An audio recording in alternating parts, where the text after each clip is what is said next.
I'm so glad to see everyone here today. I'm sure you're as excited as I am to see the performance. Scrapper wanted me to start off with everybody, if you would, with the Pledge of Allegiance. So if you would please stand.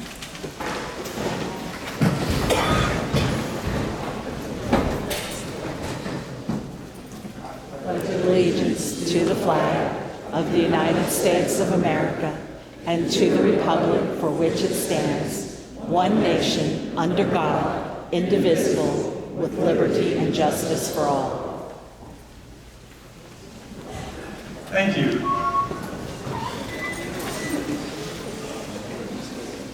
Well, I am quite honored. My name is Joe Ellis, for those of you who don't know me, to be asked by Scrapper and by Diane to introduce Scrapper. I didn't know his first name until recently. We'll keep that a secret. He was an amazing person. I first met him when I was on the board of Emory College, and immediately was transformed, amazed, and brought into a relationship that I have benefited from, I think, more than he has from me. Right off the bat, he explained to me a passion he had for a project called Copay Learning Center. And he wanted me to have the Copay people who are visiting from Costa Rica to please stand up.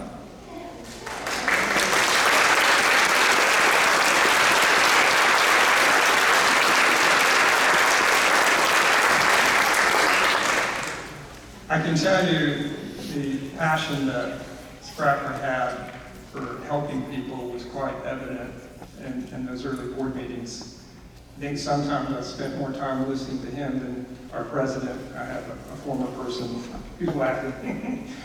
And Scrapper wanted to support kids in Costa Rica to learn English. It improved their ability to earn more, to get into different schools, and to transform them and transform their opportunity. And in that time I spent with him on the board, it reminded me of what I was told Marion Henry was about. It's the school that transforms people's lives. And so I saw that manifest itself in one of its alumni, Scrapper.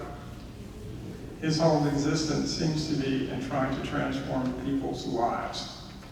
And that's very admirable. I learned recently at a fundraising for our people at Copay from one of his classmates that Scrapper was one of the first 3 Afro-Americans that were integrated into the Marion school system. I think it was 1966 or 7, I can't remember the exact date.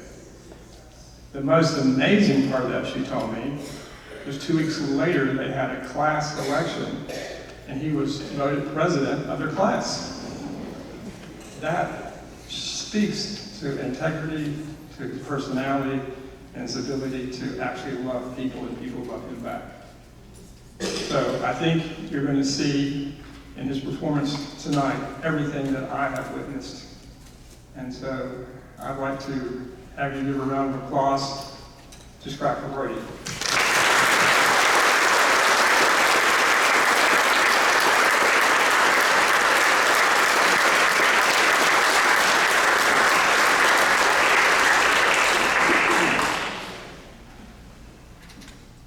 I didn't know I had this many people in my family.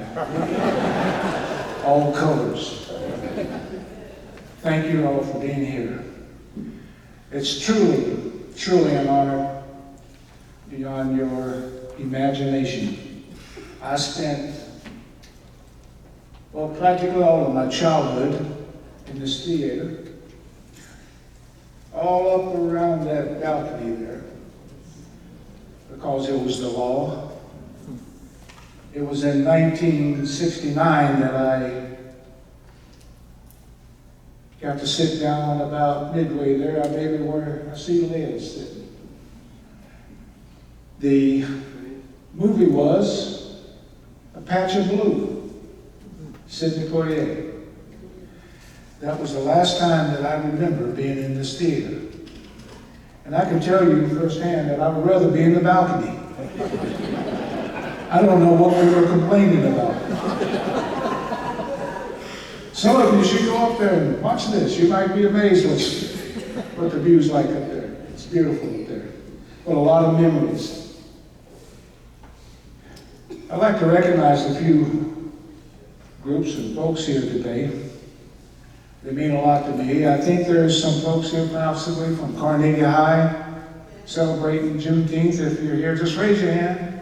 Let them know you're present.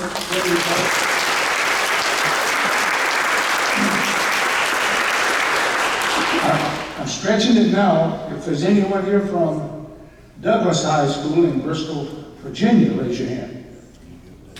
Is there somebody here? I'm here.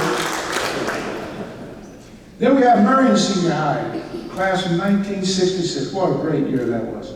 There we go. Thank you.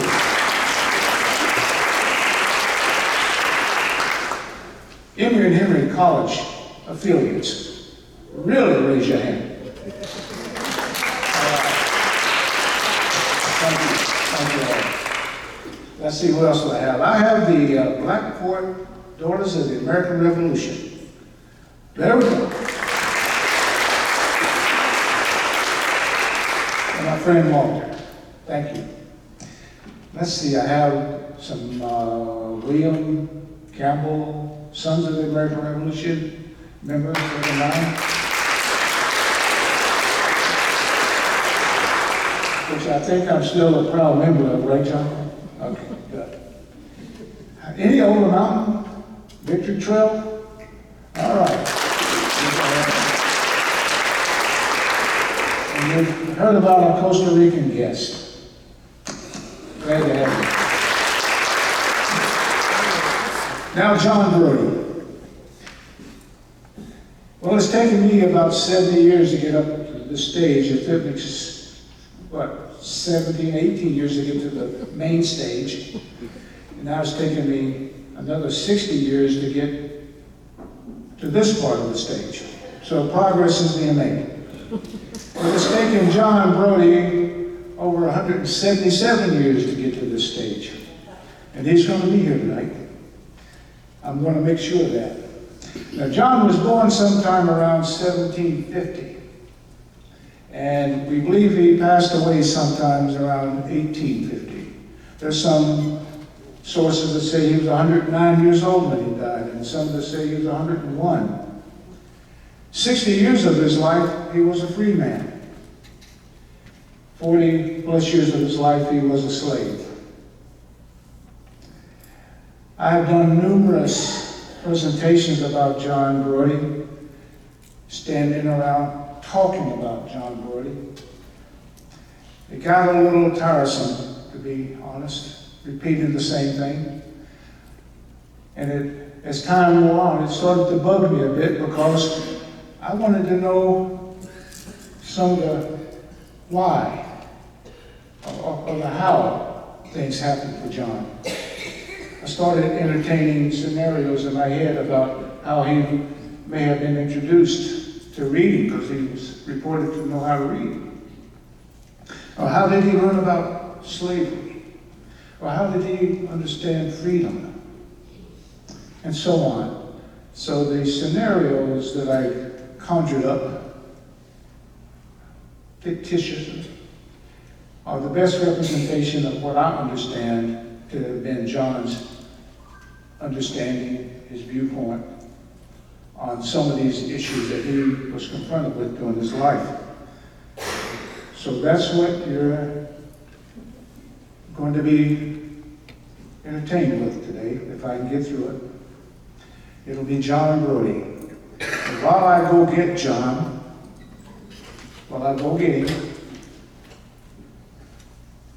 we have a short presentation for you to look at, and I'll bring him right back out here and we'll have a good time. Thank you very much.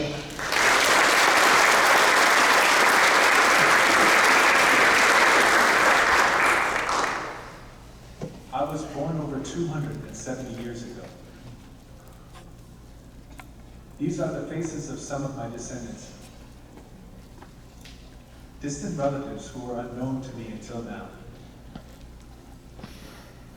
But because of the diligent research undertaken by my 4th great-grandson and my 6th great-grandson, I now have a name, and I now have a story.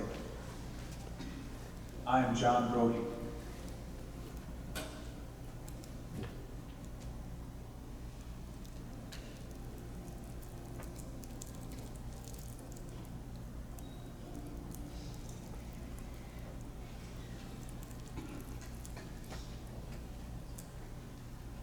In October of 1780, I accompanied Colonel William Campbell and the Overmountain men to Kings Mountain to ambush a British Loyalist militia led by Patriot Ferguson. Elizabeth Campbell asked me to travel with her husband to help keep him safe. During the fight, Colonel Campbell asked me to stay back with the horses, while he went to the front to lead his men. While I waited for Master William to return from the line of battle, a Tory mistook me for the colonel and shot at me. When I rode up further to check on the colonel, I saw that he was okay and that the Patriot army had earned a quick victory over the Loyalists. The short battle at Kings Mountain on October 7th was a turning point in the fight for independence from Britain, and my service to Colonel Campbell and the Patriot army that day would eventually result in my emancipation from a lifetime of servitude.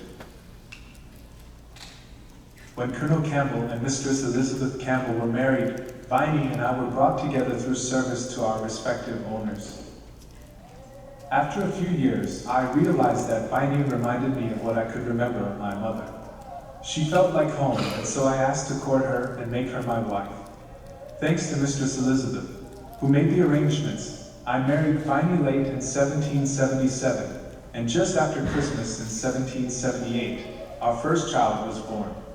A daughter and another son would follow in the coming few years. Not long after the Battle of Kings Mountain, William Campbell felt compelled to grant me my freedom, but sadly, he died suddenly in 1781, before the paperwork was completed.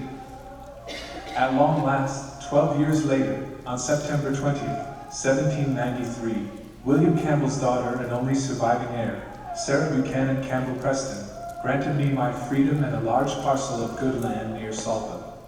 Shortly after, Viney and our children were also emancipated by Mistress Elizabeth Campbell, who by then was known as Madam Russell. And so our lives began anew, this time our own. I became the first of many Broady farmers to cultivate a kinship with this land.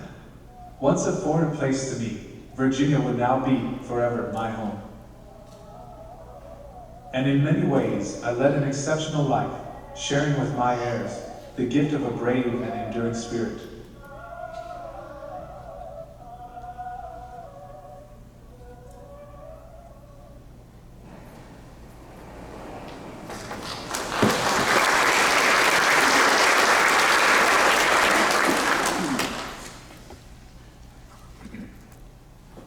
Well, I am John.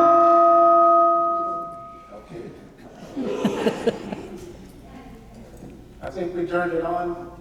We okay back there? We're good. All right. I am John Broady.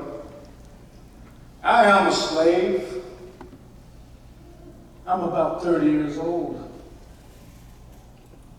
And I live here on the place here with Charles Campbell, here in this part of the country.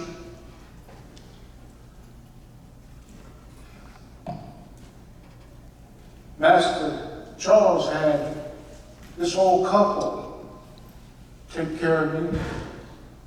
They were too old to do anything in the fields or anything in the house. I was too small and too young to do anything important. So we just sort of spent a lot of time together, me and those old folks.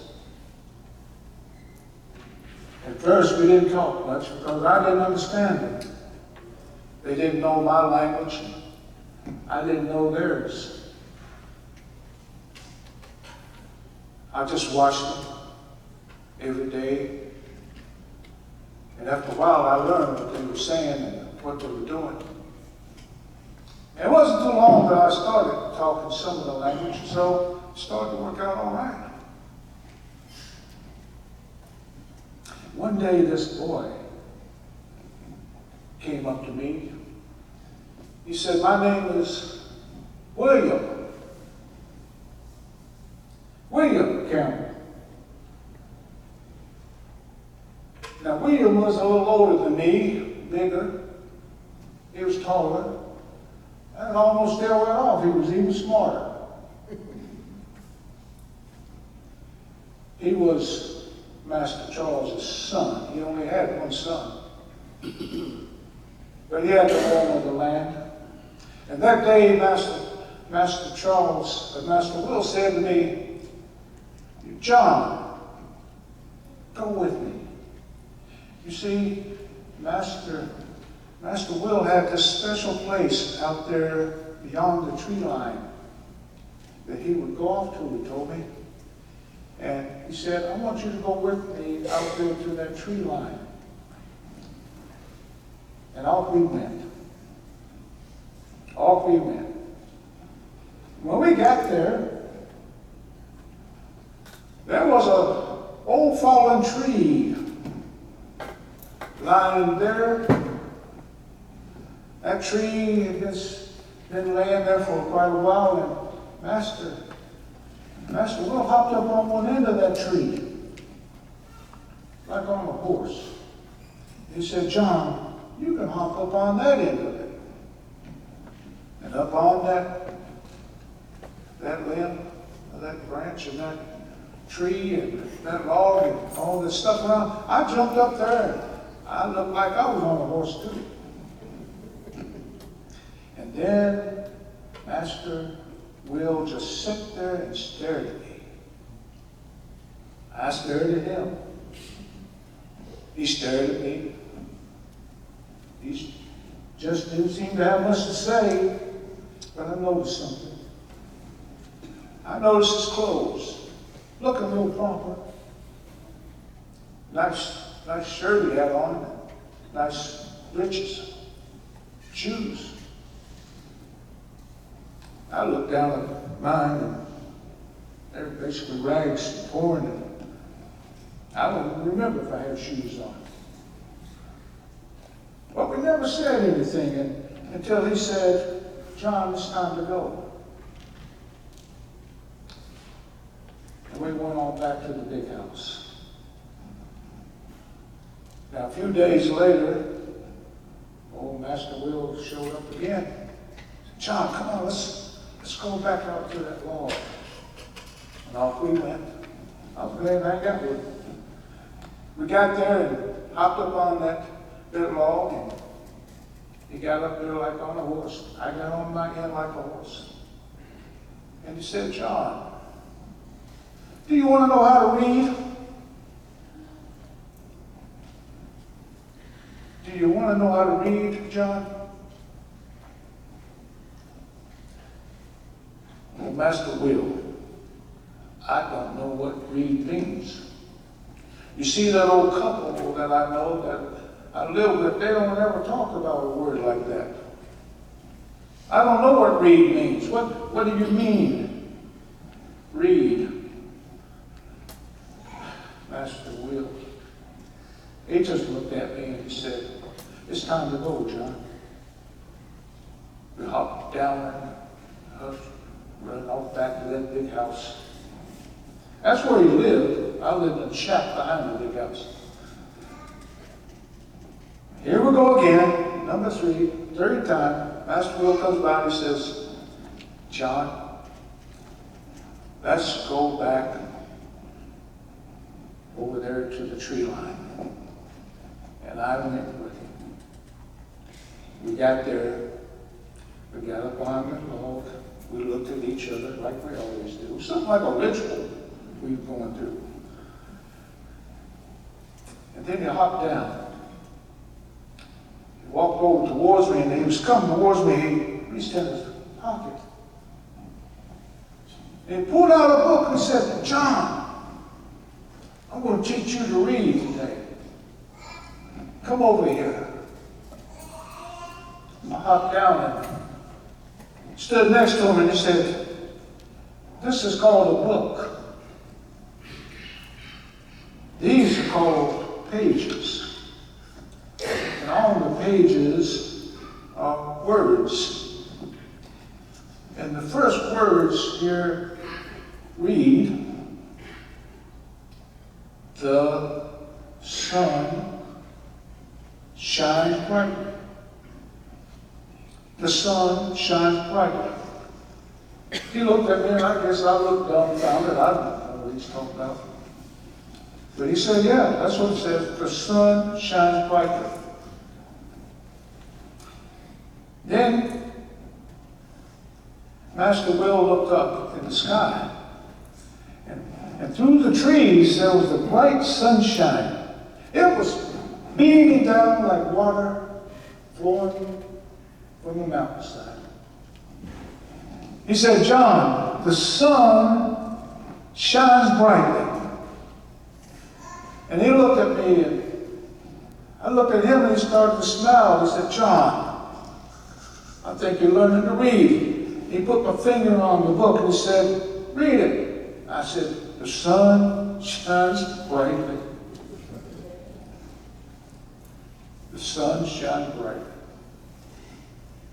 Well, that was it for the day. We came back several times. He kept sneaking that book out of his home. After a while, I could read the first page, and the second page, and the third page, and I was reading. And Master Will was proud. And the last time he brought that book out to me, we read, he said, "I got to tell you something, John. I got to tell you something. You cannot tell anybody that you can read. You ain't supposed to read." Well, that didn't make much sense to me. "Master Will, why are you teaching me to read? I can't be reading." "Well, John, you can't read. It's the law. You ain't supposed to read. None of those folks over there are supposed to read either. So you have to promise me that you can't tell anybody that you can read. Not yet." So that was that. Oh, Master Will teaching me stuff I don't have much use for. But he's a smart man. Smart young boy, actually. One day, he came back in and got me. This was maybe 2 years later. I think he's around 12 or 13, I'm about 8, 9. He took me back out there to that log. We hopped up on that log, looked at each other, studying one another. And he looked at me and he said, John,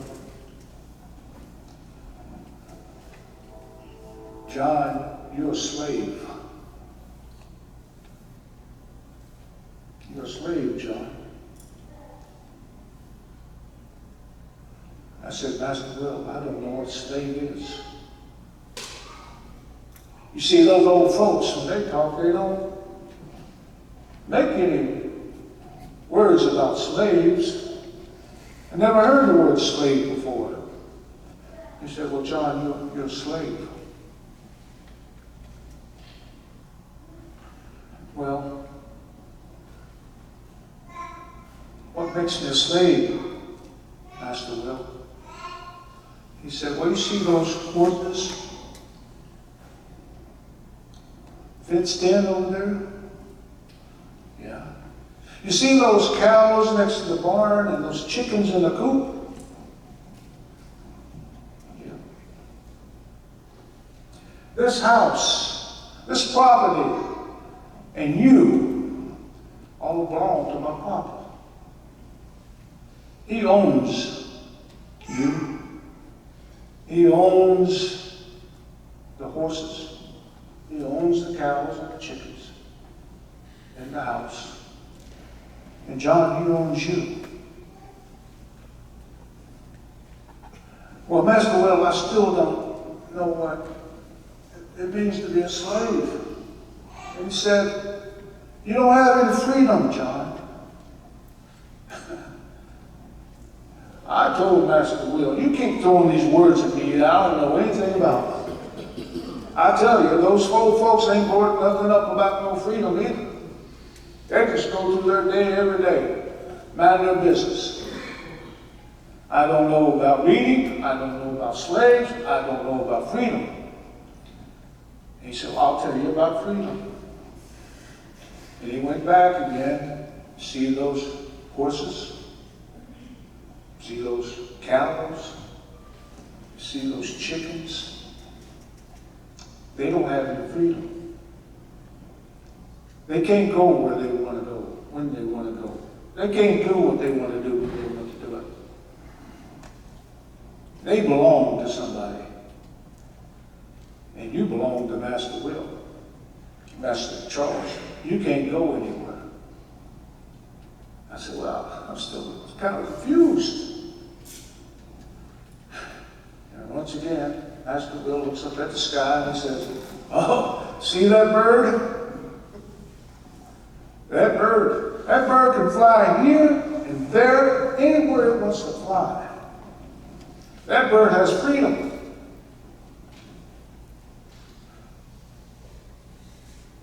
My Paul don't own that bird. That bird has freedom. You don't have freedom, and nothing else alive here has freedom, unless Paul gives it to you."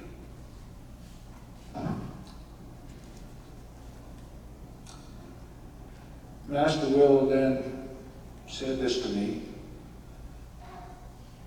"John, you can't leave here. You can't go running off because it's not good to go running off on your own.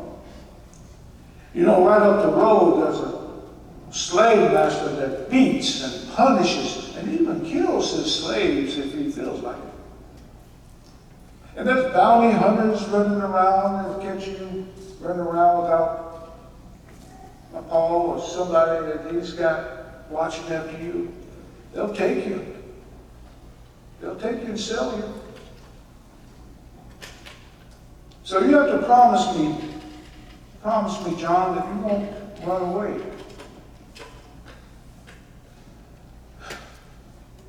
You know, at my age, it made sense. I said, I promise, Master Will. I never run away. Now, a few years passed, and I've really gotten to know Master Will. I could tell Master Will had a happy walk. Things were going good. He strung across, and he had this straight back like a military guy.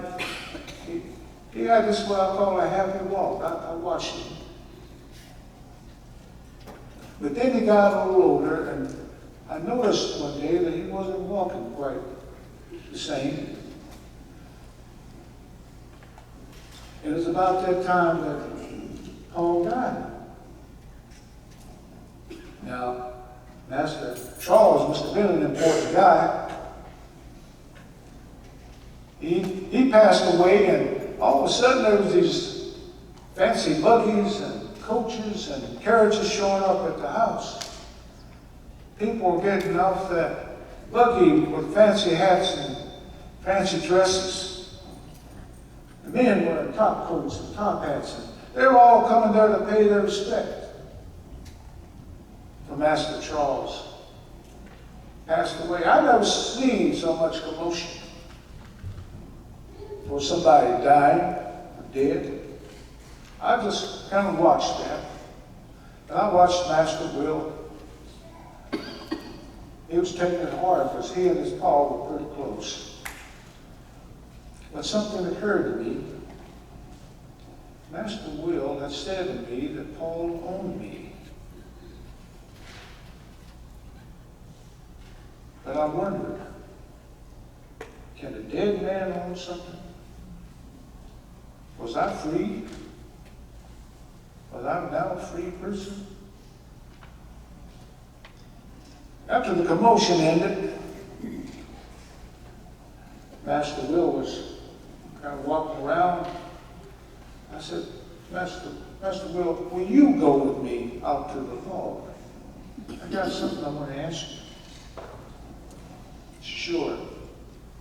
Now, we hadn't been out there for a while, and the pathway was all covered with weeds and bushes and grass. But we'd been there so many times, we knew our way there in the dark. And we got there, and Master Will hops up on the log like he's on a horse, and I jump up and sat in my spot. And we looked at each other like we always do. And I noticed that Master Will wasn't studying me like he normally does. It was quiet. And finally Master Will said, "Why'd you bring me out here, John? What you want to talk about?" Master Will, it's been on my heart.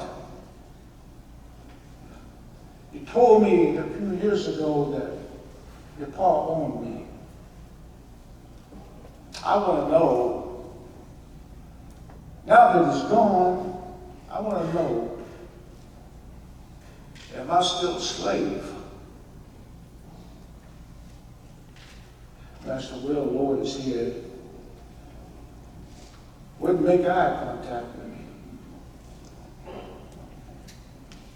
He let a couple of minutes go by. Then he said in a very low, soft voice,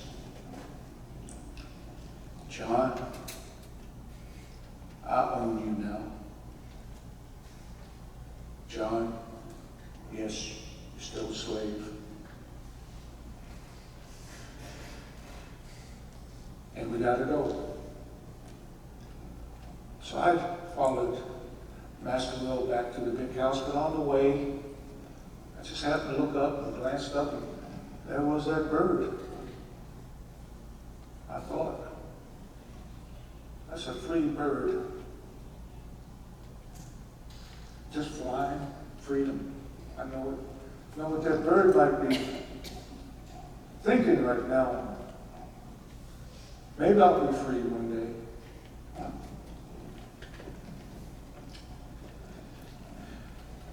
Master Will, he told me, you might be free one day.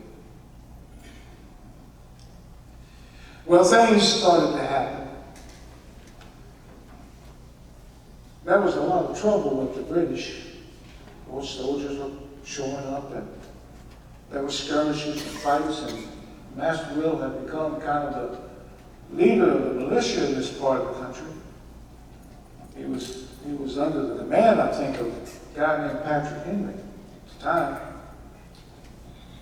He was in charge of keeping everything under control here.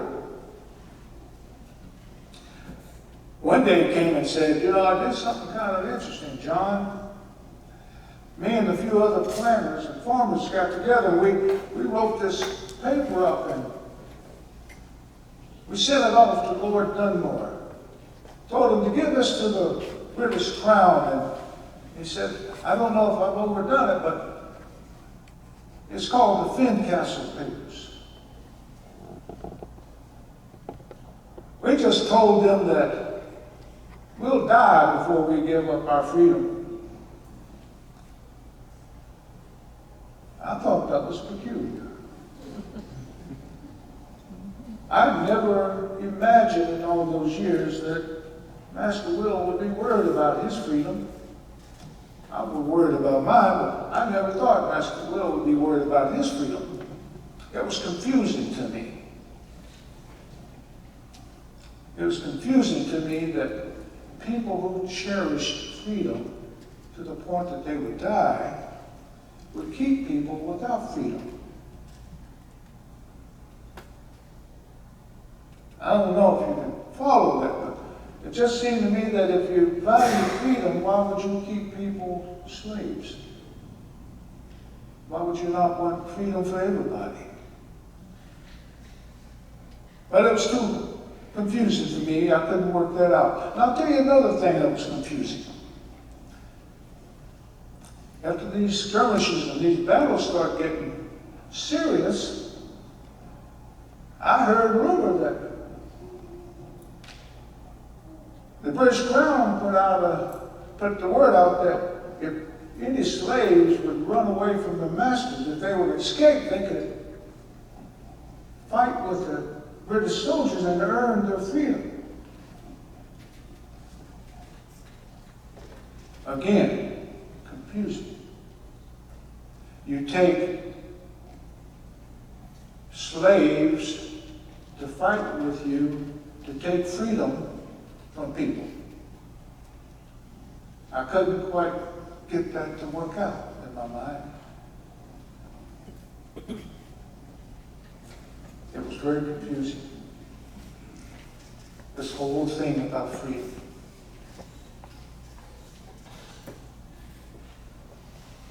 And I was concerned about Master Will, because I never want Master Will to be like those horses. I never wished that. Now, there was some good news in this time.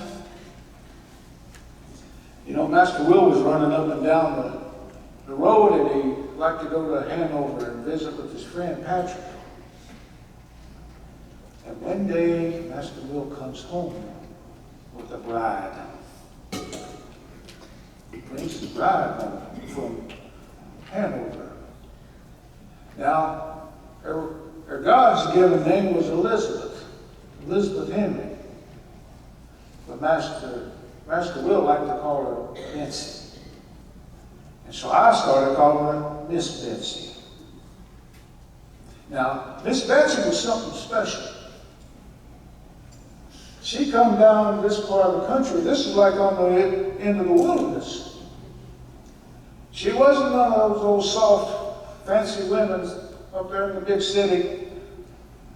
She came down here. She was as strong and as determined and as hard as Master Will. She could fire a gun as good as he could. I thought there was a good match.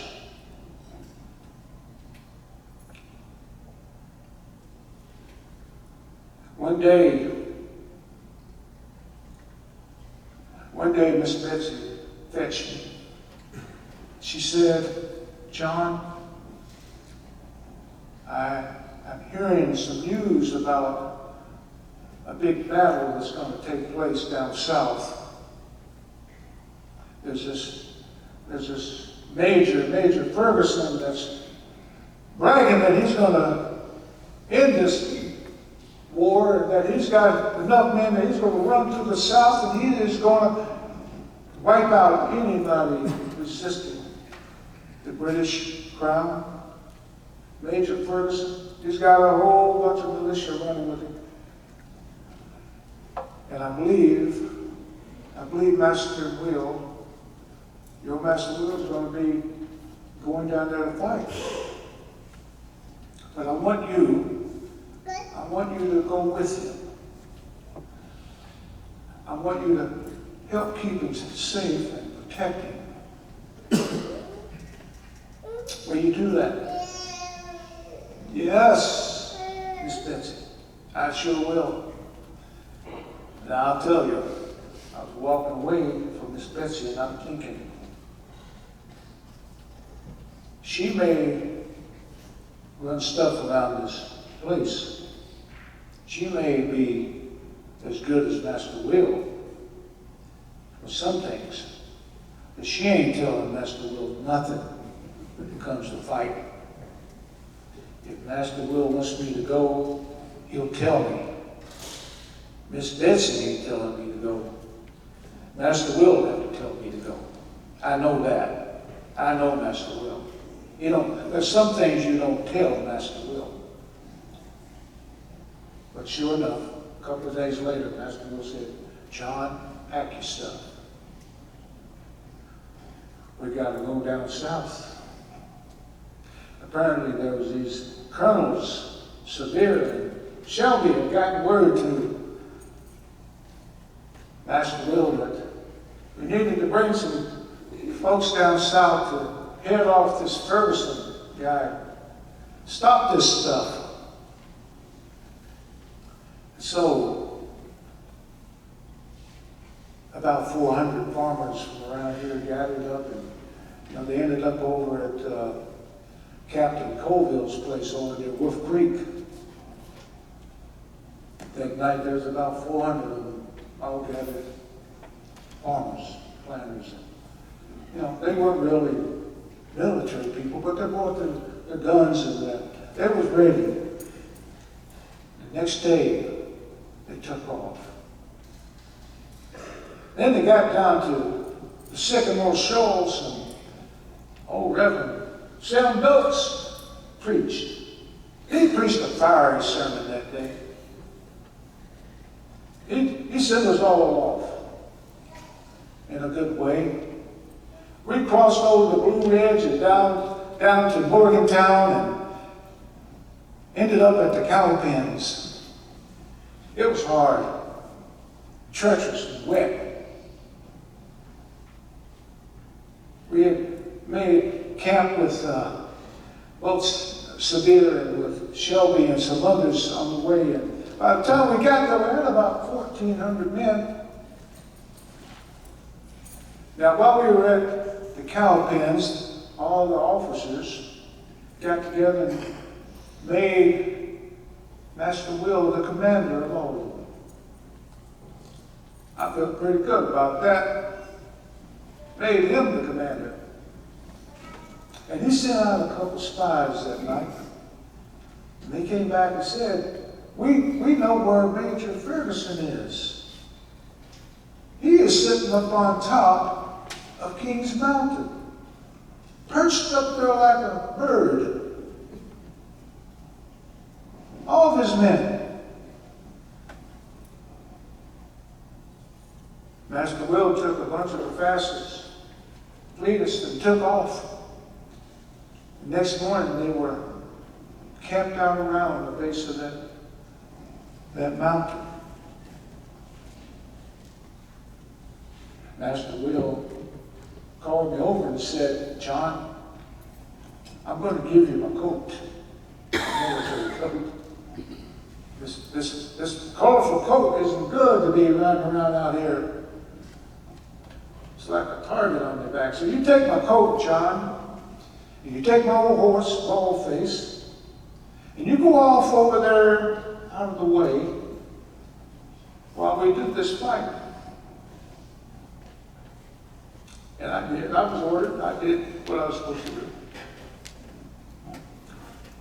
A little while later, I heard the command, charge! And the musket balls were flying everywhere. Never heard so much shooting. So much firing going on that the cloud of smoke was so thick and so dense, you couldn't see your hand in front of you. The fire would go on for a few minutes and then it would stop. Then it would start up again. And all of this time, I lost track of Master Will. And I remember what I told Miss Betsy. So I slept old Baldface on the fanny and I took off. Right in the middle of that fog. I had musket balls going this way and musket balls coming that way. I could hear them. I could almost smell them. And I realized that I was running right through the middle of the gunfire. Wasn't thinking. Then, enough smoke cleared away that I could see down the hill, oh, this beautiful man. Had on a white shirt, had his musket up in the air, and he was saying, hell, come on. It was Master Will. I saw Master Will. I turned the old Baldface around and I tilted it back. Wasn't that long before all the shooting stopped. And when all the dust settled and all the smoke cleared, there lay Major Ferguson at the feet of Master Will and his men. They took care of Major Ferguson.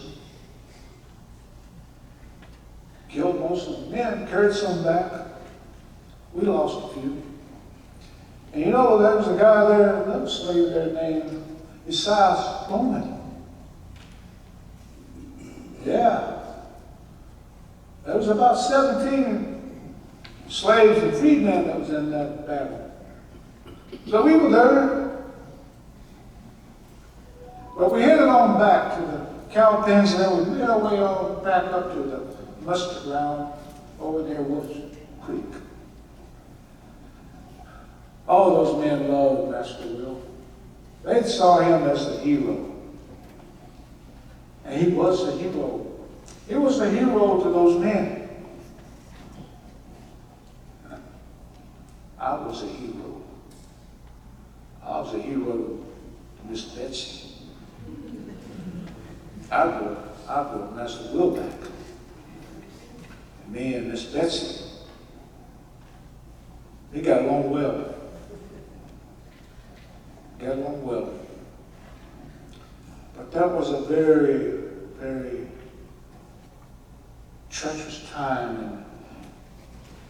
And Master Will came up to me and he said, John, I'm going to put in the will that when I die, you're going to be free because you served with me in several battles, and this one was important. I said, yes, Master Will, when you die. I don't know which one of us is going to go first, but thank you, sir. Now, well, something happened to me. I got a hold of Master Will and I said, Master Will, I got another question to ask you. And Master Will said, do we need to go back? No, sir. You don't need to go out there. I'm going to ask you right here.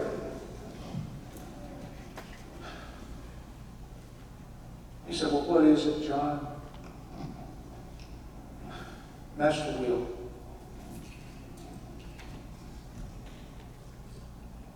I would like to get permission to court Vinny. Vinny is the first one that I've ever seen that reminds me of my mother. I'd like to make a home for her.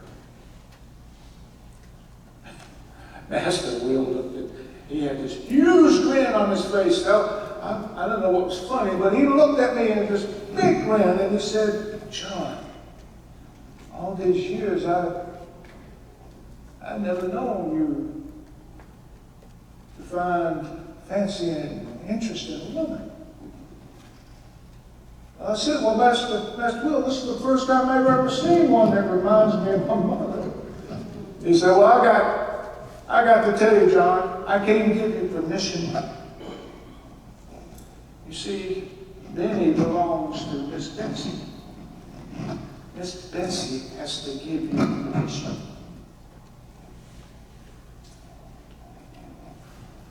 Now that didn't make me feel very good. Now I've known Master Will most of my life, and I thought we could talk about most anything, but I was a little nervous about talking to Miss Betsy about a woman. But I got a nerve. And I went over to Miss Betsy and I said, Miss Betsy, I'd like to ask permission. I'd like to ask permission to court Benny. Benny is the first one I've seen that I am reminded of my mother. I'd like to make a home for her.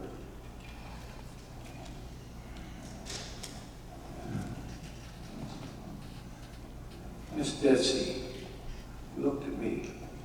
She said, believe this, she said, John, where did you come from? John, where did you come from? And I'm thinking, I ain't never been asked that question before. Even Master Wills never asked me that question.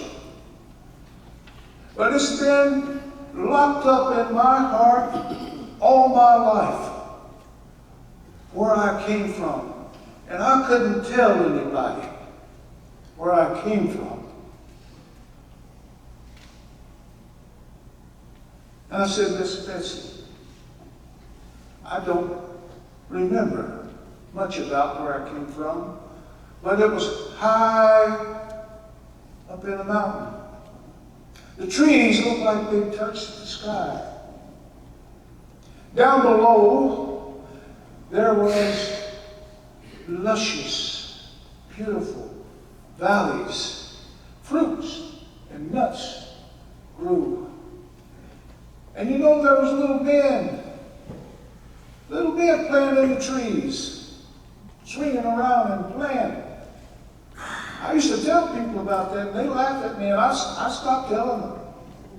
They thought I was making it up. There was these little looked like little people playing around in the trees. But my pa and I, we were sitting up on top of this huge animal coming down this mountain. This huge animal was slow and lumbering down this mountain. And it had a tail in the front and a tail in the back. A tail in the front and a tail in the back. Now, Miss Betsy said, John, you're talking about an elephant. An elephant. But I said, I didn't know what you call it. Is that what you call it? She said, yeah, it's an elephant. But John, please continue with your story. Okay, Miss Betsy, we were coming down the mountain. We were headed to this little city down below. My father would come down every year, and it's kind of like a religious festival. And this was the first year I was big enough to travel with him. And we got down there, and it was a lot of people. Never seen so many people. And something happened. I got stolen. I got kidnapped. And these men took me to the ship. And they sold me to the crew of that ship. And they put me on that ship. And below deck on that ship were a whole bunch of folks, chained, shackled. They kept me up on the deck because they didn't have chains and shackles small enough for my little arms and legs. So I was on the deck of this ship the whole time, coming this way. And when we got to America, a lot of things had happened. I could hear at night these people below wailing and crying and wanting to go back home. I would cry with them. I would call out, Baroda! Baroda! Baroda! And I look at the back of that ship looking for my father to see if he was coming for me. He never did. So on the way there, they started calling me John. John, because I think they were asking me my name, but I don't know what they were saying, and they just started calling me John. We finally reached Annapolis. They took us all off the ship and washed us down and marched us to the town square. Then they started selling us all one by one. They sold me. They sold me to a gentleman named Charles County. When they took the money from Master Charles, the man said, his name is John. His name is John. His name is John Broady. That's not the name that my mom and dad gave me. It's the name that people who stole me and sold me gave me. And I've been John Broady ever since. John Broady. It's a good enough name, I reckon. Well, my name is Arthur Scrapper Broady, and that's a good enough name, I reckon, too. Thank you.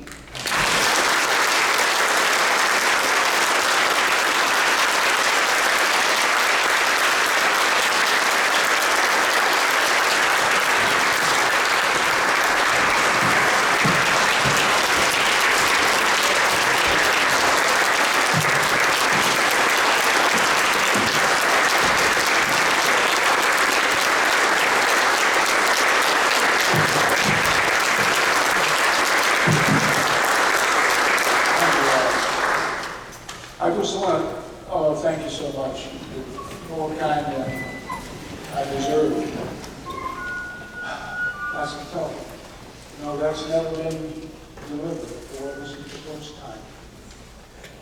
And I can't wait till I get it down 3 or 4 more times so I can get it all right. So, thank you again. And again, there's a few people I still want to call out. I got the best friends in the world. I have George with me. George, thank you. Thank you. I go right down the line. I got Monica and Celeste and Catalina. I mean, there's everywhere. There's Carmen. I just love you all. Thank you so much for being what you are. And if you look at the program, there's a list of folks. There's Bob Watson, there's Theater, there's Diane Hayes. Everybody knows Diane Hayes. All of this has been made possible with a lot of people doing a lot of excellent work. I think I ended up having the easy part. So thank you all. Is there some more things you want to take care of here? We got some. Diane? As she's coming up, I'm going to work my way back out that way, and I'm going to say hello to somebody. Or all of you, if you want to, on the way out. And just thank you for showing up today. Thank you.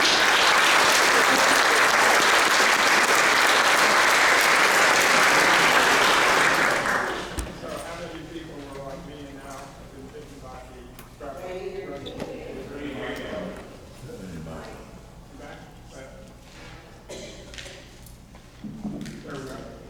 So how many of you now are in my club that has been inspired and bitten by Scrapper Broady?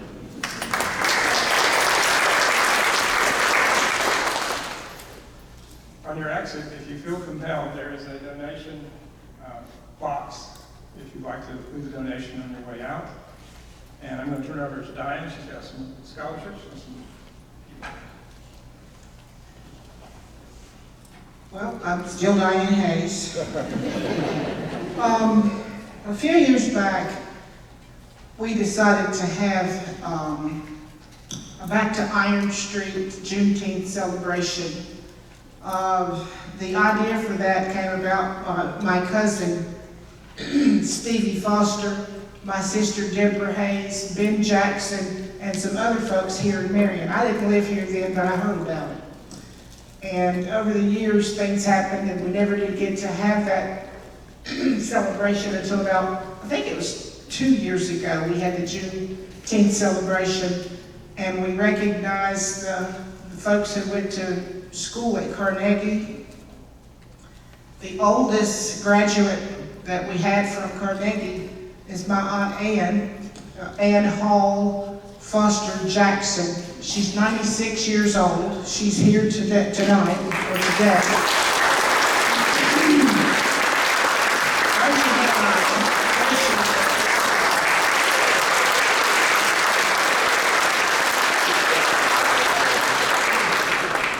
We also recognize Miss Lorraine Lee Jackson, her sister Nancy Lee Purefoy. I can't remember the others. We had a lot of elderly folks there, and my sister made them crowns, and we celebrated. But we got together and we have a committee that gets this thing together for Juneteenth.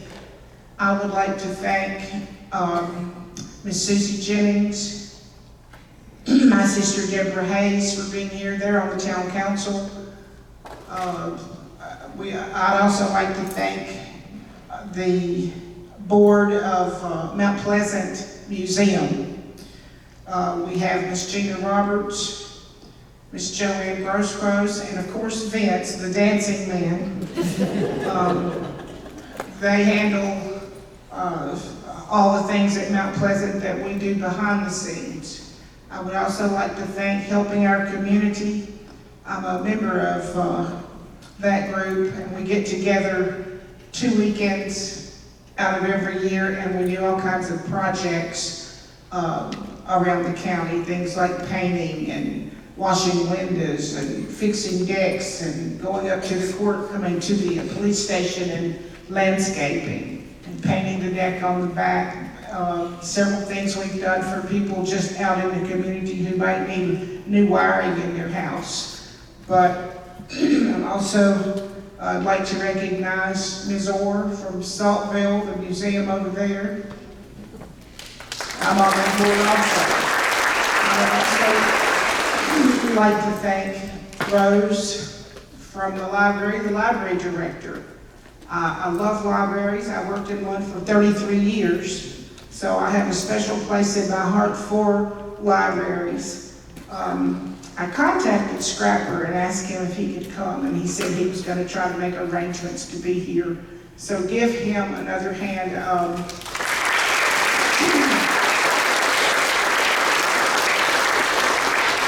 The book that he took a lot of his information from is called Path to Glory. I have a copy, and I've read it several times, so if you ever see a copy, buy it. I recommend it for you young folks out here in the family.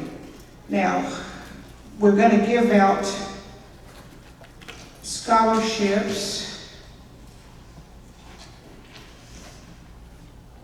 I'm saving the best for last. And when I call your name, I'd like for you to come up. I would call you by birthday, but all of them are twins. This is the first time we've ever given out this scholarship. It's from the Back to Iron Street Committee. I would like for Malachi Braxton, Reddick, to come up.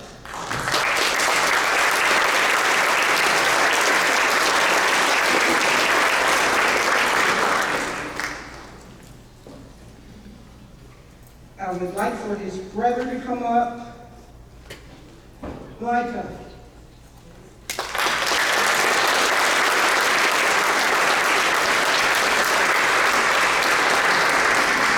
I'm going to also recognize their mother. Her name is Kimberly.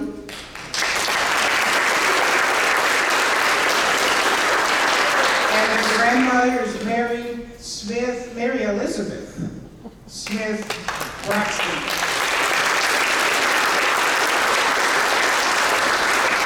Now, her grandfather was Sally of the Crying Tree's son. I remember him. They lived next door to my grandparents. The next one I would like to come up would be Jordan Miller.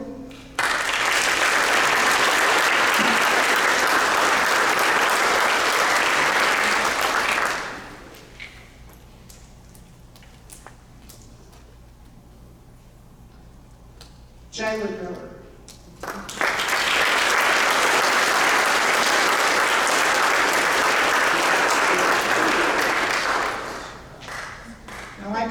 the first ones that we're giving out for $500 scholarship from the Juneteenth celebration.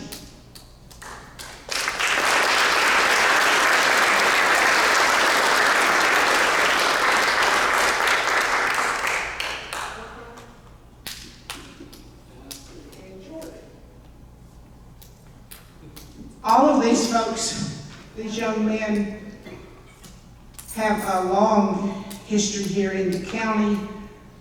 Sally of the Crying Tree sold the property for one of the schools, the black school up on Iron Street, they called it the Old Red Barn. Technically, it was called the Old Negro Graded School.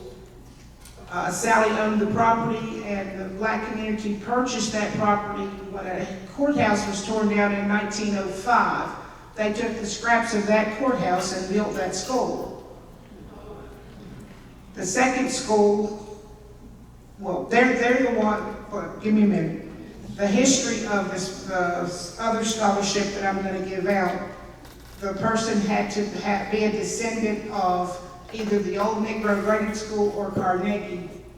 These young men over here, the Braxton brothers, they are the first people to receive this that are descendants from the Old Negro Graded School.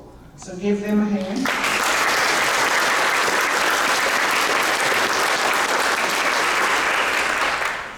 Now, we also had a scholarship from Carnegie, and it's called the Aaron Lash Scholarship.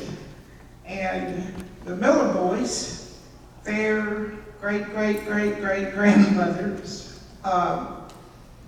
sister. Give me a minute. They came to live in Marion. Their last name was Lash. Aaron Lash was a pastor at First Baptist Church, which is the oldest black church in Smyth County. When Carnegie was still in existence,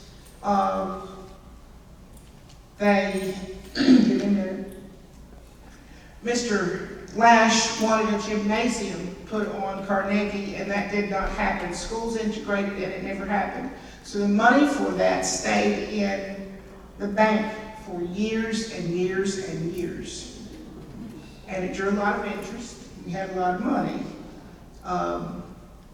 And they decided to turn it into a scholarship. So every time Carnegie would have a class reunion, we would go on grade point average. So this scholarship goes to Jalen Miller.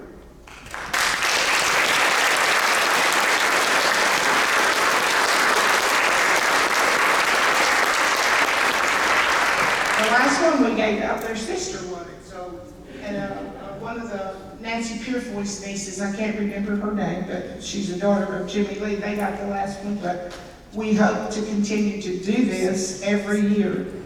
So that's all I have to say.